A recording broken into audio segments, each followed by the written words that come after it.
자, 날씨가 추워지면서 습도가 많이 떨어졌습니다. 물론 뭐 온도도 많이 떨어졌죠. 자, 이렇게 되다 보면 우리가 뭐 여름 같은 데는 후텁지근해지고 뭐 가을 같은 데는 뭐 쾌적한 환경이 돼서 사람이 사는데 가장 좋습니다. 하지만 이제부터는 여러분들 사시는데 상당히 어려움이 많을 수도 있습니다. 자, 오늘은 우리 노인분들이나 부모님들, 그다음에 장년층, 중년까지는 아니어도 장년층의 그 가려움증, 계절성 가려움증에 대한 얘기를 좀 해볼까 합니다. 자, 앞장에서 여러 편에 걸쳐서 그 노인 냄새에 대한 말씀을 드렸었는데, 사실 그거랑 또 뭐 연관성이 많이 있으면 있다고 할 수가 있겠습니다. 그런데 습도가 낮아지는 계절이 보통 11월 하순부터 보통 5월까지 이제 많이 낮아집니다. 그래서 봄에는 이제 불도 많이 나고, 겨울에도 그렇지만 특히 봄에 이제 습도가 낮기 때문에 그럼 뭐 강원도 산불도 나고 대형 산불이 많이 나는 게 바로 습도입니다. 그래서 이 계절성 가려움증은 바로 습도하고 가장 연관이 높습니다. 물론 온도도 높은데요. 여러분들이 이제 그 집안에 보시면은 겨울에는 빨래가 굉장히 잘 마릅니다. 밖에다 널어도 잘 말라요. 그것은 습도가 그만큼 낮기 때문이거든요. 이거는 우리가 뭐 장마라든지 후텁지근할 때는 습도가 자연적으로 뭐 60%, 70%, 80% 올라가지만 겨울에는 여러분들은 보시면 30%, 40%대가 많아요. 바로 가려움증이 시작되는 거죠. 그래서 이제 실내나 침실 같은 데 보면은 가장 좋은 쾌적한 온도가 20에서 25도이고 습도는 60% 정도가 가장 좋습니다. 근데 실제 보면은 난방을 하다 보면 밤에도 25도 올라가는 경우도 많아요. 물론 뭐 안 키우고 사시는 분들도 계시지만 그 밤에는 또 장판을 깔고 계시는 분들도 있어요. 이것도 높으면 안 됩니다. 정말로 선선하고 약간 춥다고 생각할 정도로 키우는 게 가장 좋겠고요. 습도는 60% 이상 해야 돼. 안 되니까 가습기를 틀어야 되는데 나이 드신 분들이 또 가습기를 매일 튼다는 것도 보통 일이 아니에요. 물도 갈아줘야 되고 또 청소도 해줘야 되고 또 가습기 문제도 생겼었고 거기에 대한 그 소독제에 대한 문제도 컸기 때문에 또 트라우마도 있습니다.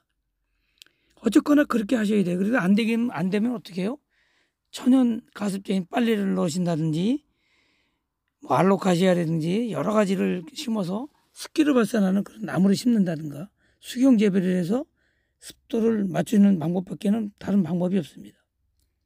또 음식이로는 오이라든지 수박이라든지 당뇨병 환자는 좀 조심하셔야 되겠죠. 블루베리, 케일, 기타 등등 많이 있습니다.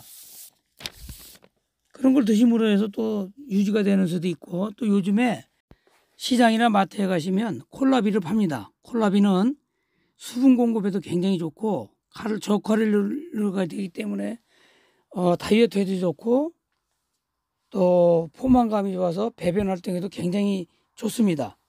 이거로 드시는 것도 좋겠고요. 자, 지금부터는 제가 직접 경험한 바를 말씀드리겠습니다. 요즘에 그 비타민C에 대한 얘기가 굉장히 많이 나오는데요. 저도 비타민C를 먹고서 또 가려움증 많이 해소됐습니다. 저도 심하지는 않지만은 시중에 보면 유튜브에 보면 이황재 박사님이라고 계십니다. 아마 이미 알고 계신 분들은 계실 건데요. 비타민C가 뭐 피부 미용도 좋고 뭐 여러 가지가 많이 좋다는 걸 제가 말씀드렸는데 근래에는 암에도 효과가 있다고 나와 있습니다. 물론 직접적으로 효과가 있는 게 아니라 그거로 인해서 여러 가지 작용을 해서 좋아진다고 하는데 그분 제가 영상을 보고 이걸 복용을 했어요. 근데 굉장히 좋아요. 이건 물론 제가 선전하는 건 아닙니다. 여러분들 스스로의 판단에 맡기겠습니다. 저의 경험담이기 때문에 상당히 효과가 좋습니다. 여러분도 보통 이제 샤워를 하고 나면 뭐 바디로션을 바르고 가습기 틀고 하지만 그거에 더불어서 비타민C 굉장히 좋습니다. 제가 봐서는 이거 한번 권해드리고 싶은 그런 거 아닌가 생각을 합니다. 자, 구독, 좋아요, 알림 설정은 영상 제작에 많은 도움이 됩니다. 여러분의 적극적인 협조 부탁드리겠습니다. 자, 오늘의 경험담 마지막. 이것도 제가 여러분들하고 이제 뭐 얘기하면서 그게 과연 될까 이러시는 분들도 계시는데 이것도 제가 확실하게 효과를 본 겁니다. 여러분들 보면 주변에도 다 가지고 있는 거예요. 우리가 보통 여름에 보면 벌레에 물려 가려운데 물파스 이런 게 있습니다. 이 물파스가 또 효과가 있어요. 이제 자다 초저녁엔 잘 모르는데 자다 보면은 점점 가려워집니다. 심하신 분들은 참 괴로운 거죠, 이게. 그럴 때 물파스를 바르면 굉장히 좋아집니다. 그럼 그날 저녁이 괜찮아져요. 이게 무슨 치료를 한다거나 원인 치료를 하는 건 절대 아닙니다. 하지만 임시방편을 넘어서 굉장히 효과가 좋아요. 타박상에만 바르는 게 아니라는 거죠. 한번 써보세요. 아마 이렇게 알고 계신 분들도 있을지 모르겠지만은 굉장히 좋습니다. 파스 한번 발라보세요. 물파스 가격도 저렴하고 좋습니다. 물론 개인차가 있고 물파스에 대한 알레르기가 있으신 분들은 사용을 하시면 안 됩니다. 또 전혀 효과가 없다고 하시는 분들도 계실지 모르겠지만 분명히 효과 있습니다. 원인 치료가 안 되면 오늘 저녁이라도 편히 자야 되잖아요. 당장 해보세요. 물파스 효과 좋습니다. 자, 지금까지 긴 시간 함께 해주신 구독자 여러분 감사합니다.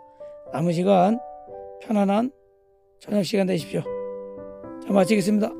야생TV 화이팅!